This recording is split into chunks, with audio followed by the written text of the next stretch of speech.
대통령의 지지도를 떨어뜨리는 많은 요소가 있지 않습니까? 예. 근데 그 근본은 오만이에요. 경제 정책을 예. 수정할 건 수정해라. 예. 당연히 그렇게 고집만 부려서는 되는 건 아니다. 과감한. 안녕하세요. 뉴스장터 남충희 주머니 진행자 임도혁입니다. 예, 안녕하십니까, 남충입니다. 남충희 주머니 그동안 주로 경제 문제를 다뤄왔습니다만 오늘은 조국 사태로 우리 사회가 아주 경랑에 휩싸여 있습니다. 그런 만큼 그래서 국민들과 오늘은 갈렸죠. 예, 정치 문제를 한번 다뤄보고자 합니다. 남충희 위원장님은 전에 대전시장 선거에 출마를 하셨었고, 그 아픈 건 건드리지 말고. 예, 바른미래당 대전시당 위원장이셨고 현재는 중구 지역 위원장인 현역 정치인이십니다. 문재인 대통령 국정수행에 대한 지지도 80% 이상 처음에 그랬죠. 을 고공행진을 오랫동안 유지했는데 최근 들어서 지지율이 아주 급락을 하고 있습니다. 급락이라고까지 얘기하기는 힘들어요. 역대 대통령들과 달리 좀 천천히 떨어지는 것 같아요. 제 개인 의견입니다만은. 지금 말씀하신 그 대통령의 국정수행 지도가 지금 중요한 게 내년 총선에 4월달 총선에 결정적인 영향을 끼치거든요. 그렇죠. 그러니까 여당의 지지도가 결국 동반해서 가니까 그렇겠죠. 어쨌든 초기 80%가 넘는 지지율하고 비교를 한다면 추세는 지금 하락입니다. 거의 반토막이라고 볼 수 있어요. 결정적인 건요. 제가 보기에 초기부터 지금 옛날보다는 중도층이 확 늘었어요. 그렇습니다. 그 옛날에 그 박근혜 대통령 탄핵 당시 그때 그 보수 진보 중도의 그 진영 그 구조로 돌아간 것 같아요. 지금 보면 진보가 옛날에 37%막 그랬다가 줄어가지고 한 20% 말 때 28% 뭐 그 정도 진보는 줄고 보수는 뭐 조금 증가했어요. 26%로. 근데 중도가 현재 46%. 그러니까 거의 반 정도가 중도다라고 볼 수 있거든요. 여론조사마다 좀 다르지만은. 남 위원장님 말씀은 지지율 하락의 이유가 다수를 차지하던 진보 진영에서 일부가 이탈해서 중도층으로 편입이 됐고, 그렇죠. 그 중도층이 대통령에 대한 지지를 처리했기 때문이다. 이렇게 말씀하시는 건가요? 철회 그것이 그렇게 급격하지 않은 가장 큰 이유는 중도층, 반 문재인 대통령 정서도 높아요. 그런데 문제는 야당도 비호감이거든요. 그렇죠. 지금 한국당 비호감이 거의 60에서 70%가량 된다고요. 그러니까 10명 중 3명은 한국당 그러면 이씨 뭐 이런 지금 상태니까. 맞습니다. 그러니까 이게 중도층에 옛날 그 문재인 그 대통령을 지지하는 쪽에 있던 사람들이 좀 싫어졌지만은 이게 새로운 애인 마음 줄 사람이 없는 거예요. 저 사람이 더 싫어. 그러니까 싫지만 그냥 남아 있는 거죠. 그런 상태이기 때문에 천천히 떨어지는 거라고 난 봐요. 그래도 요즘 대통령 내지 여당인 더불어민주당은 지지율이 하락하고 있는 반면에 뭐 조국 사태와 관련이 됐기 때문으로 저는 보고 있습니다만은 자유한국당 지지율은 뭐 다소 좀 상승세를 요즘 보이고 있습니다. 그렇죠.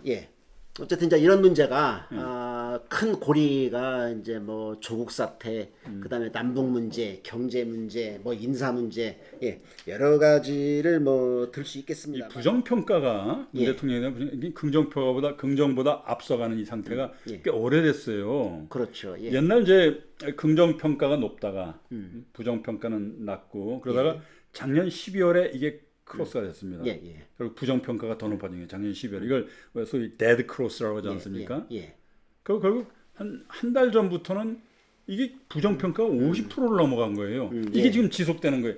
이게 굉장히 위험한 상태입니다. 그렇죠. 지금 아까 말씀하신 그 원인 뭐냐? 조국 사태 그 말씀하셨는데 인사 문제. 부정평가 이후에 사람들이 느끼는 가장 큰 것이 인사 문제예요. 29%. 그다음에 경제 문제 순서로 보면 그렇습니다. 경제. 그다음에 너무 독단적이고 편파적인 그런 자세다. 뭐 그런 얘기. 또 긍정 평가하는 사람들 보면요. 검찰 개혁고도 들어가요. 근데 그게 한 12%뿐이 안 돼요. 그래서 지금 검찰 개혁을 뭐 잘한다 그래도 문재인 대통령의 국정수행 지도가 검찰 개혁 잘했다 해서 싹 올라간다 그건 아니다. 국민들하고는 뭐 이렇게 피부로 와닿는 문제는 또 좀 예, 아닐 것이고. 예. 자, 문 대통령의 지지도 뭐 최근 들어서 어쨌든 뭐 계속 하락하고 있습니다만 앞으로 반등 가능성이 그건 저는 예. 한 번 떨어진 이 지지율이 일시적으로 이렇게 뭐 반등은 할 수 있어도 내가 구조적으로 회복하기 어렵다고 봐요. 예. 역대 대통령 그렇습니까? 대통령 지지도가 다 이랬으니까요. 역대 대통령 지지도가요. 예. 전부 이렇게 높게 시작합니다. 그렇죠. 예. 그러다가 쫙 떨어집니다. 예외가 없습니다. 맞습니다. 노태우 대통령 때부터 예외가 없어요. 전부 레임덕을 피할 수가 없었어요. 전부. 예. 아주 그거는 어떻게 변할 수 없어요. 그래서 많은 사람들이 야 이건 구조적으로 통치 불능 시스템이 아니냐. 5년 단임제라는 거지. 이런 얘기가 나올 정도로 이 구조적으로 이 피할 수 없어요. 대통령들이 말하자면 집권 3년 차 임기에 이제 반을 전환. 넘어서는 예, 그렇죠. 반환점 들어서 이제 그 레임덕 현상 그리고 지지도 하락 고전을 면치 못하죠. 이러면서 이제 국정 수행의 뭐 동력도 떨어지고 이랬습니다만 문 대통령도 이제 그런 면에서 뭐 예외가 아닌가 예외는 아닐 겁니다. 예. 그래도 워낙 구조적 문제인데. 예. 그래도 워낙 그 초반 지지율이 높았고 또 현재도 지지율이 40% 이상 되는 뭐 일각에서는 뭐 콘크리트 지지층 뭐 이런 표현도 쓰고 있습니다만. 근데 그러면 예. 그런 콘크리트 지지층을 가졌다는 분들 그런 분들이 역대 대통령이 있었습니다. 예. 김대중, 박근혜 대통령도 예. 김영삼, 예. YSDJ 예. 콘크리트 지지층을 갖고 있었어요. 그렇죠. 예. 열렬한. 예. 그런데 어떻게 됐습니까? 예를 들면 한번 볼까요? 다 불행하게 끝났습니다. 그 콘크리트도 깨지더라고요. 다 예. 예외가 없다니까요. 예. 1년 차. 그러니까 지금 아까 말씀하신 5년의 쫙 중간, 예. 3년 차 들어서 중간 반환점이 요때, 예. 요때 그럼 역대 대통령 지도가 어땠는가 한번 볼까요? 예. 노태우가 18%였습니다. 김영삼은 28%, 예. 김대중 대통령은 높았어요. 38%, 예. 노무현 대통령이 34%.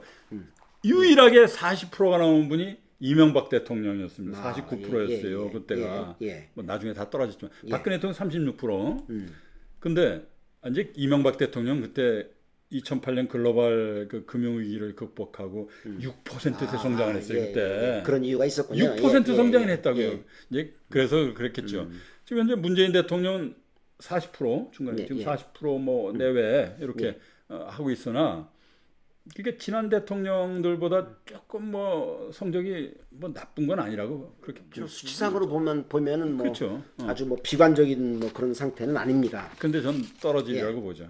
예. 그럼 이렇게 뭐 여러 가지 이유가 있고 또 역대 대통령이 반환점 넘어서면서 지지율이 아주 많이 떨어졌는데 다 추락해. 그래도 문재인 대통령은 40% 정도라는 비교적 역대 대통령들에 비해서 높은 지지도를 유지하고 있습니다. 그 이유는 그렇죠. 그거를 이제 근본적으로 한번 살펴보면요.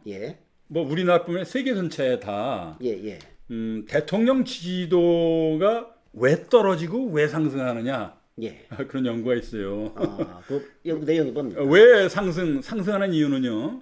첫째가 국민적 자긍심을 높이는 사안이 발생했을 때, 예를 들면은 군사적 승리. 영국의 대처가 포클랜드 전쟁 이기고 나서 쫙 올라갔어요. 그렇죠. 미국 부시 대통령도 이라크전 이기고 쫙 올라갔고, 물론 나중에 또 선거는 떨어지지만. 이명박 대통령 때도 아세요? 그 아덴만 작전 사건. 그때 쫙 올라갔어요. 그다음에 대형 국제 행사를 개최하면 또 올라갑니다. 그렇죠. 노태우 대통령 올림픽 그렇죠. 김대중 대통령 월드컵 올라가요. 심지어는 올림픽에서 금메달을 하나 따면은 금메달 하나에 0.1%씩 대통령 지도가 올라간다. 뭐 그런 연구도 있어요, 사실. 그러니까 이명박 대통령 때 G20 그 개최한 거. 국격을 높였잖아요. 이게 기가 막힌 거죠. 그러니까 그런 국민적 자긍심을 높일 때 대통령 어제 엊그제 북한에서 뭐 남북 월드컵 예선전이 깜깜이 경기를 치러졌다고 그러는데 그러면 그런 문제도 그런 거는 지지도에 떨어져요. 떨어져요. 영향을 줄 수 있겠네요. 영향을 줘요. 이게 뭐냐? 그건 국민적 자긍심을 높였다기보다 우리의 우리로 봐서는 협상력 이 저것뿐이 안 돼. 그렇죠. 이래서 그렇죠. 또 그다음에 높아질 땐 이 국민의 그 따뜻한 마음을 어루만지는 행보. 뭐 전사자가 왔을 때 미국 대통령 그 비행장까지 가서 비 맞으면서 거수경례하고 이런 거 뭐 올라가죠. 또 적절한 때 개각을 한다든지 청와대 참모 인사를 한다든지 이럴 때 또 올라가요. 근데 추락시키는 요소도 있어요. 뭡니까? 통상 제일 큰 게 경제. 경제. 이건 세계적으로 예외가 없습니다. 그렇죠. 뭐 가장 중요한 거죠. 그렇죠. 경제가 나쁜데 대통령 지도가 올라갈 수는 없어요, 절대. 경제 문제. 김영삼 대통령 때 뭡니까? IMF 외환위기. 그렇죠. 김영삼 대통령이 역대 대통령에서 제일 바닥으로 끝났습니다. 그것 때문에. IMF 때문에. 그렇죠. 그다음에 또 인사 실패. 박근혜 대통령 초반에 국무총리 몇 명 이렇게 선임했는데 뭐 다 낙마했죠, 몇 명이. 확 떨어졌습니다. 저 안목이 대통령 안목이 저것뿐이 안 돼? 뭐 이런 거죠. 그다음에 측근 및 친인척 비리 아시죠? 그렇죠. 김영삼 아들 김현철. 김대중 대통령 아들도 뭐 또 김홍일.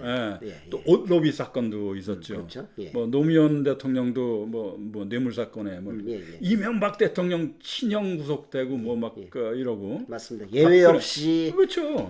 박근혜 대통령 비리가 터져 나왔죠. 박근혜 대통령 최순실. 그 측근 및 친인척 비리 이게 사람들 굉장히 민감합니다. 맞습니다. 권력자에. 그런데요. 3년쯤 지나면은 검찰에 있는 사람이 그런 얘기해요. 권력자에 대한 고발이 너무 많이 들어온대요. 그런 정보가. 그 이제 그러니 우리가 수사 안 할 수가 없지 않느냐. 이제 또 하나. 알겠습니다. 그 어떤 공약 이행 실패랄지. 그렇죠. 노태우 대통령이 중간 평가도 안 했죠. 뭐 그런 거. 위기 관리 실패. 그 박근혜 대통령 때 세월호 사건. 이거 뭐야? 위기 관리 뭐 이래 가지고 또 뭐 이랬죠. 그다음에 독단적인 그런 행태. 뭐 그런 알겠습니다. 그러면 지금 대통령의 이제 지지율을 끌어올리는 요인 또 낮추는 요인 이것을 몇 가지를 짚어주셨는데 문재인 대통령의 현재 국정 수행하고 관련시켜서 설명을 해볼 수 있을까요? 그렇죠. 근데 아까 대통령의 지지도를 떨어뜨리는 많은 요소가 있지 않습니까? 근데 그 근본은 오만이에요. 오만. 예외가 없어요. 점차 민심이랑 거꾸로 가는 겁니다. 근데 이상하게 얘기를 들어보면요. 2년 정도 하면은 여당도 꽉 잡잖아요. 정부도 다 잡고 이 제왕적 권력에 취하게 된대. 그래서 대통령의 참모들한테 그런 심리가 생기게 마련이라는 거예요. 야, 내가 다 할 수 있어. 국정과정 일관되게 밀어붙이면 돼. 여론조사 야 그거 왔다 갔다 신경 쓰지 마. 역사에 남는 대통령이 될 거야. 뭐 이런. 그래서 이 민심과 괴리된 일을 하게 된다. 근데 그게 지금 문재인 대통령 가장 극단적으로 할 게 조국 사태예요. 국민들이 저걸 원하지 저렇게 위선적이고 뻔뻔한 사람이다. 역대 장관 후보 중에서 제일 문제가 많지 않았습니까? 그렇습니다. 범법자 이전에. 근데 그거를 어떻게 저렇게 했을까? 그럼 이제 민심과 떨어진 뭐 그런 거를 했죠. 그다음에 뭐 아까 경제 문제는 지금 뭐 엉망이고, 그죠? 그래도 어쨌든 경제 문제의 이제 중요성을 뭐 인식했기 때문인지 요즘 뭐 삼성전자, 현대자동차 이런 데 다니면서 뭐 경제 문제에 관심을 갖는 듯한 모습을. 그런데 뭐 일각에서 이런 얘기를 하더라고요. 뭐 부잣집만 돌아다니고 있다. 그런데 제가 경제인 출신 아닙니까? 제 친구들한테 지금 경제계에 있는 친구들 물어보면은 그 사람들 이런 얘기예요. 뭐라고요? 아니 대기업에서 자체 행사하는 거를 거기 가서 괜히 숟가락 얹혀놓고 사진이나 찍고 경제 정책을 수정해라. 그건 안 하고 행사에 얼굴만 뒤밀어서 되느냐. 응? 경제 좀 수정하고 좀 제발 혁신 좀 하고 많지 않습니까? 맞습니다. 그게 문제죠. 지금 경제 정책의 어떤 근본적인 정책 문제 이걸 수정하지는 않고 고집과 오만이에요. 이거 많은 사람들이 그렇게 이해를 해요. 어쨌든 이제 경제 문제의 뭐 심각성을 뭐 정부 여당도 뭐 느끼고 있으리라고 저는 봅니다. 조금씩 이제 뭐 달라진 태도가 뭐 보이지 않을까 싶고요. 아유, 전 기대난망입니다. 자, 그럼 경제 문제는 그렇고요. 어떤 이제 뭐 대외적인 문제, 뭐 이제 대북 문제라든지 대일본 문제라든지 이것도 이제 선거를 앞두고 중요한 이슈인데 이 문제에 대해서는 전 정부 여당이 앞으로 어떻게 다뤄나갈 거라고 보십니까? 예, 저는 만약 이제 저 청와대에 있는 사람이다. 예. 그러면 지지도 떨어진다. 예. 그럼 방법은 두 가지입니다. 남북 문제에 매달리는 거예요. 예, 예. 그 남북 문제 모든 건 평화 무드 모든 걸 덮을 수 있습니다. 그다음에 자기 진영 사람 모으는 거예요. 지금 중도층 뭐 떠나는 사람 없을 수 없다. 또 일단 콘크리트 지지층을 예. 만드는 것, 그 의존하는 것.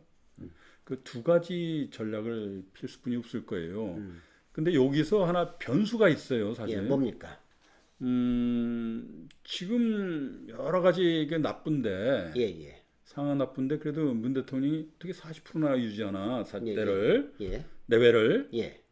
여기 하나 변수는 뭡니까? 야당의 문제예요. 아, 야당의 문제. 예, 야당이 이게 보수가 전에 이 박근혜 대통령 탄핵 때문에 완전히 괴멸됐지 않습니까? 그렇죠, 그랬죠. 게다가 막 적폐청산 막 그래서 전직 주 대통령 감옥 보내고 막 여기 거의 망했어요. 그러니까 국민들은 그런 막 적폐청산 운동이랄지 그런 분위기 때문에 국민들은 현 정권에 대한 실망감보다 이 한국당에 대한 실망이 더 큰 거예요. 더 싫은 거야. 예? 그러니까 사실 뭐 더불어민주당 지지도가 꽤 높게 나오는 이유 중에 하나는 그렇죠. 예, 자유한국당이 뭐 워낙 반사이익을 못 가져가는 반사이익을 전혀 못 가져가는 누리고 거예요. 있는 거죠. 예. 내가 과거에 사랑한 사람이에요. 예. 문 대통령. 예. 근데 싫어졌어. 예. 여당도 좀 싫어졌어. 예. 떠나고 싶은데 둘러봐도 멋있는 사람이 없는 거야. 이 사람보다 더 나빠. 남줄 때가 그러니까 안 가죠. 근데 예. 바른미래당은요? 야당에서 예. 혁신하고 예. 잘못 우리 과거 반성합니다. 혁신하고 통합도 하고. 그럼 나 옮겨가죠. 예, 예. 지금 옮겨가지 않고 그냥 남아 있으니까 40% 내외를 유지하는 거예요. 그렇죠. 사실. 그러니까 결국 뭐좀 다들 지리멸렬해 있죠. 그렇죠. 예. 그래서 지금 대통령의 40% 내외의 지지도를 유지한다는 것, 그리고 그렇게 딴 대통령보다 천천히 떨어진다는 그 요소 중에 하나는 야당도 있는 겁니다. 예. 그럼 야당이 어떻게 되느냐에 따라서 이게 확 떨어질 것이냐, 급격하게 떨어지냐, 천천히 떨어지냐, 그게 결정되는 거죠. 떨어지긴 떨어지지만 물론요. 예. 속도가 결국 좌지우지하게 될 것이다, 그죠? 예. 아까 저 어떻게 할 것이냐? 예. 난 지지층 결집. 예. 두 번째 남북 문제 매달린다 그건데.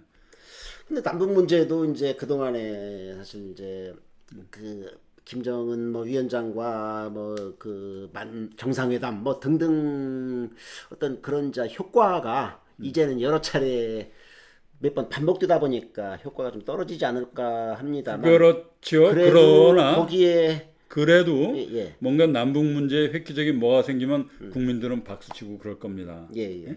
그 국민들은 많은 부분이 남북 문제에 희망적 사고를 하고 있어요. 꿈이에요. 우리 어렸을 때 노래도 불렀어요. 예. 그죠? 그래서 모든 우리 이 뇌 속에는 무의식 속에는 희망적 사고 굉장히 있습니다. 저거 아닐 거야 하더라도 높아요. 그런데 전보다는 못하겠지만 그래도 그래도 희망적 사고는 엄청나니까. 남북 문제의 어떤 그 효과는 뭐 사실 결정적인 검증이 돼 있는 거니까. 우리 모두 압니다. 예. 통일이 되면은 우리가 진짜 선진국이 되는 통일이 전제 조건이다. 우리 후손들이 크게 될 수 있다. 뭐 이런 걸 우리 다 알고 있거든요. 그래서 근데 말씀대로 쉽지 않을 걸요. 그렇죠. 김정은 태도가 싸늘해졌어요. 예. 왜 싸늘해졌냐면은 이 문 대통령이 좀 기대했던 것을 못 갖다 주니까. 뭐죠? 개성공단, 금강산관광 이런 것 좀 해주지. 나 급한데 돈 좀 뭐 주는 걸 해야지. 그런 건 안 하고. 저 큰 나라 눈치나 보고 엉뚱하게도 내 허락 없이 일방적으로 북한을 활용하네. 뭐 한일 경제 전쟁 벌어지니까 갑자기 그 극복하겠다고 남북 평화 경제를 꺼내들어. 그러니까 이튿날 뭐였어요? 그 바로 이튿날 북한이 삶은 소대가리도 그 앙천 대소할로 조롱했죠. 또 최근에 저 유엔 가서는 연설이 비무장지대를 국제 평화지대로 뭐 하겠다. 그러니까 북한은 야 새치 혓바닥 장난을 맹비난을 했어요. 최근에 또 뭡니까? 남북 축구 무관중간. 한국의 생중계 그 방송 취재진 입국까지도 거부했지 않습니까? 이거는 돈도 몇십만 달러 갖다 줬는데 이거는 김정은이가 문 대통령한테 아주 찬바람 나는 메시지를 보낸 거예요. 그래서 지금 제가 아무리 남북 문제 요게 내 살 길이다. 모든 걸 경제 문제 실정이 다 덮고 지지를 올릴 수 있다. 노력은 하겠지만 저는 이렇게 기대난망이다. 쉽지는 않을 겁니다. 또 기대난망이다. 우리나라 말하자면 보수 우익 쪽에서 또 지금 그 견제도 크고 하니까 또 북한 입장에서는 뭐 얻는 것도 없이 자꾸 우리를 활용해서 우리를 그렇죠. 써먹으려고 하는 거에 대한 또 이제 견제도 하고 반감도 굉장히 그러니까 심하죠. 반감도. 현 정부로서는 뭐 이러지도 못하고 저러지도 못하고 하는 그런 그렇죠. 근데 점인데 또 하나가 이제 지지율 상승을 위해 가지고 이 자기 지지층 결집, 진영 결집이거든요. 이게 내년 총선까지는 그냥 물불 안 가리고 할 겁니다 아마. 물불 안 가리고. 왜냐하면 문재인 대통령 입장으로 해봐요. 내년 총선에 진다. 그럼 다음 대선에 정권 재창출 못하기 굉장히 힘들어져요. 그죠?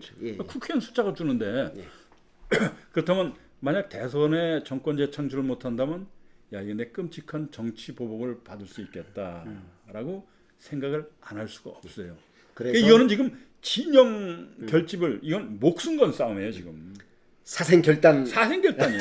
그러니까 이기기 위해서. 그러니까 뭐 이건 국민 분열도 상관없어요. 이거 설해돼요. 그러니까 일각에서는 조국 사태로 나라가 한 달 이상을 두동강 나서 그냥 그 지경이 됐는데도 조국 지명 장관 그렇죠. 파면 않고 계속 유지한 이유가 그렇다고 보는 문재인 대통령과 그 주의를 둘러싸고 있는 소위 운동권 그 참모들의 지금 속마음이 그렇다고요. 그러니까 저는 일본과 경제 전쟁이 일어났을 때 당장 일본과 경제 전쟁 우리 기업인들은 굉장히 그 불안감에 휩싸이게 됩니다. 그죠? 경제 불안감이라는 건 불안정성 굉장히 끔찍한 거예요. 그럼 그걸 해결하기 위해서 김정은은 뭐 욕하고 그러는데도 뭐 계속 그 짝사랑하듯이 뭐 이렇게 대화하자. 그럼 일본은 왜? 그래서 그걸 풀어내지는 않고 갑자기 뭡니까? 죽창가, 뭐 항일, 그러니까 항일 여론전, 지지층 재결집 한 거예요 결국. 야당 정치인이라는 현 위치 이를 떠나서 나라가 잘 되기를 떠나서 얘기한 겁니다. 알고 있습니다. 나라가 잘 되기를 바라는 마음에서 애정어린 조언을 우리 문 대통령께 애정어린 조언을 하신다면 알겠습니다. 그건 저는 그래요. 첫째 검찰개혁 지금 그것만 내세우는데 그게 국정의 최우선 과제는 아니다 이거예요. 경제가 우선입니다. 지금 그렇죠. 먹고 사는 문제가 가장 경제가 우리 경제 성장률이 1% 미만으로 떨어진다, 1%대로 떨어진다. 역사 이래 이거 우리 경험해 보지는 못한 상태예요. 이런 큰 문제 이걸 좀 잡고 계셔야 된다. 제발. 굉장히 큰 심각한 사인인데. 맞아요. 그리고 경제 정책을 수정할 건 수정해라. 당연히 그렇게 고집만 부려서는 되는 건 아니다. 과감하게 경제 정책. 그러면 필요한 건 수정해라. 그 북한 짝사랑. 그러니까 경제 문제에 자신 없으면 북한 짝사랑으로 가게 됩니다. 그러지 말자. 그건 좀 잠시 더 놓고 우선 경제 문제 이거에 온 힘을 다해라. 혁신 좀 해라.